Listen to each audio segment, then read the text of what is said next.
Bismillahirrahmanirrahim. Assalamualaikum warahmatullahi wabarakatuh. Selamat datang kembali bersama kami di channel Azril Hidayat. Pada video kali ini, di kesempatan yang baik ini kami akan sampaikan sebuah berita terbaru terkini ya dari maksud kami dari Kemendikbudristek terkait dengan P3K Guru di tahun 2021. Namun sebelum kita membahas di pembahasan, bagi teman-teman yang baru saja menemukan channel ini, silahkan subscribe dan jangan lupa nyalakan lonceng notifikasinya. Terima kasih. Jadi baru-baru ini Bu Nunuk Suryani selaku Sekretaris Dirjen GTK mengeluarkan sebuah pernyataan tegas ya terkait dengan hasil seleksi P3K Guru di tahun 2021. Kami akan bawakan dari media online yang diulas secara lengkap ya di jpnn.com dengan judul Hasil Sanggah P3K Guru Diprotes Honorer, Pejabat Kemendikbudristek keluarkan pernyataan tegas. Saya bacakan secara lengkap.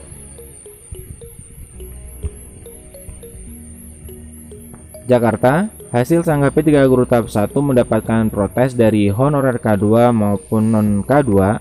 Mereka menduga ada permainan data dalam penentuan kelulusan tersebut. Nah, menanggapi masalah tersebut, Sekretaris Dirjen GTK, Guru dan Tenaga Pendidikan Kemendikbudristek Nunuk Suryani mempersilahkan untuk melayangkan protes kepada Kemendikbudristek dan Panselnas akan menjawab dengan data dan fakta. Jadi ketika menurut para pelamar terjadi manipulasi data ataupun terjadi sesuatu yang tidak wajar, maka silahkan memprotes ke Kemendikbudristek dan Panselnas. Nah, mereka akan menjawab berdasarkan data dan fakta ya. Silahkan saja bagi guru honorer yang tidak puas dengan hasilnya untuk protes, itu hak mereka, kata Nunuk kepada jbn.com Selasa di tanggal 2 bulan November ya. Dia juga menegaskan bahwa hasil kelulusan P3K Guru tahap 1 sifatnya sudah final karena berdasarkan perhitungan kelulusannya sesuai dengan Kemenpan RB 1127 tahun 2021, Kemenpan RB 1129 tahun 2021 dan Kemenpan RB tahun 2022. Ini adalah pernyataan dari beliau Bu Nunuk Suryani. Apabila terjadi perubahan saat hasil sanggah, itu semata karena ada sanggahan dan kemudian disinkronkan dengan data. Kalau buktinya kuat, maka Panselnas menghitung kembali nilainya, maka ada perubahan nilai prasanggah dan hasil sanggah meski tidak menyeluruh ke seluruh peserta.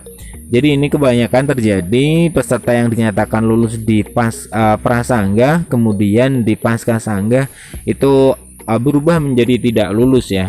Nah, dia memastikan tidak ada manipulasi data dalam penetapan kelulusan P3K Guru tahap 1 karena semuanya bekerja dengan sistem. Nunuk pun menghimbau para guru honorer yang dinyatakan tidak lulus P3K tahap 1 fokus pada seleksi kedua. Masih ada waktu untuk mendapatkan nilai terbaik. Nah, ini adalah pernyataan Bu Nunuk. Bagi yang belum lolos, silahkan bisa bersiap ya untuk menghadapi tes di seleksi yang kedua. Kemudian bagi yang sudah mengikuti tes P3K tahap 1, materinya di tahap 2 kira-kira seperti itu. Jadi bisa mengingat kembali apa pokok-pokok materi kemudian pelajari.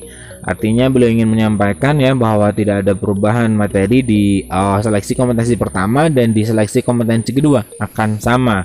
Sebelumnya sejumlah guru honorer K2 dan non K2 protes karena saat prasanggah dinyatakan lulus namun saat hasil sanggah dinyatakan tidak lulus. Mereka tersingkir karena adanya afirmasi tambahan untuk honorer K2 yang sebelumnya belum diterima para peserta tes yang terdata di BKN ya. Nah, silakan kalau teman-teman memang ingin memprotes, ini diperbolehkan ya, karena dipersilahkan bagi yang belum lulus ya, dipersilahkan oleh Kemendikbudristek dan juga Panselnas. Akan tetapi hasil final ya, hasil pasca sanggah merupakan hasil final dari seleksi kompetensi yang pertama dan kemungkinan besar memang bisa dipastikan ya tidak akan bisa berubah hasilnya ya. Karena memang di pasca sanggah prasanggah maksud kami itu banyak afirmasi-afirmasi yang belum ditambahkan ya.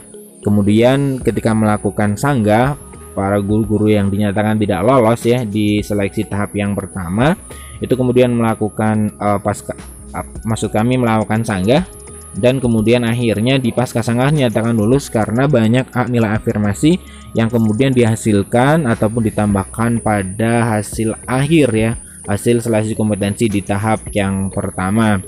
Nah, ini adalah informasi dari Bu Nunu ya terkait dengan informasi bahwa dipersilahkan bagi teman-teman yang ingin melakukan ataupun memprotes ya dari hasil pasca sanggah. Tapi menurut kami itu juga tidak akan mengubah apapun ya.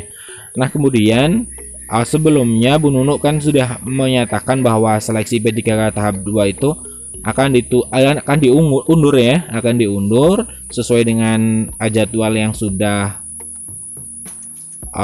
diumumkan melalui guru p3k.kemdikbud.go.id. Itu pun akan diundur ya, yang aslinya untuk pengumuman dan pemilihan formasi itu di tanggal 1 sampai dengan tanggal 4 November 2021. Kemudian untuk pengumuman daftar pesertanya 8 November 2021, cetak kartunya 8 sampai dengan 9 November, kemudian pelaksanaan seleksi tahap 2 10 sampai 13 November, kemudian pengumuman hasil seleksi kompetensi 18 November. Ini hingga jadwal sanggah 2 ya, tanggapan sanggah 21 sampai 27 November itu dipastikan akan diundur ya, diundur oleh Panselnas dan juga Kemendikbudristek karena terkait dengan adanya evaluasi yang terjadi pada tahap yang pertama. Pelaksanaan seleksi kompetensi tahap yang pertama itu dievaluasi, kemudian berakibat pada diundurnya jadwal untuk guru P3K di tahap yang kedua.